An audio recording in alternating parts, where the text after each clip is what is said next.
Hello, I'd like to talk to you today about the riddle of non-being, or what the philosopher W.V.O. Quine playfully called Plato's beard. Now, what is Plato's beard? What is the riddle of non-being? It goes all the way back to Plato, as Plato's beard, the name suggests, and it goes like this. It seems that in order for you to say that there are things that don't exist, you have to say that they exist. After all, look at that sentence. There are some things that don't exist. It sounds like you're saying that there are some things, that they exist. There exist some things that don't exist.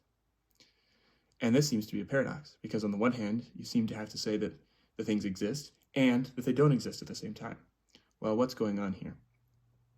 The philosopher Quine considers many different possible solutions, and he rejects them in favor of using something new at the time, the predicate calculus, invented a few years earlier by some other people, including Frege and Russell.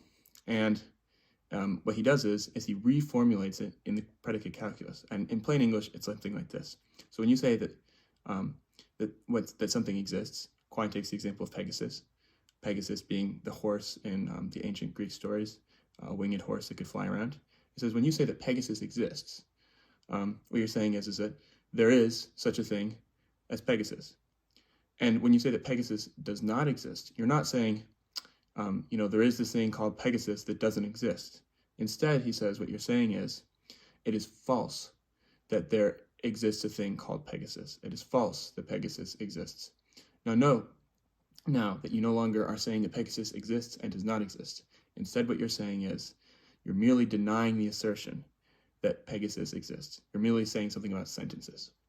Now, why is this important? Why is this still relevant today?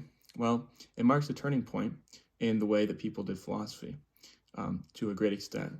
And from then on, and to an extent up to that time, even actually a little bit earlier, but what was going on was that philosophers of language, philosophers in general, were considering the way that we use language very carefully.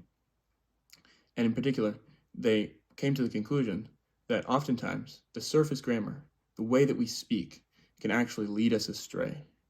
For example, when we say that there are some things that don't exist, the way our grammar, the way that we express that idea, leads us into the mistaken conclusion that there exist some things that don't exist, that some things exist and don't exist at the same time.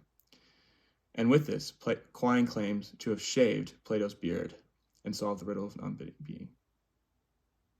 I hope you enjoyed that video. Please like and subscribe.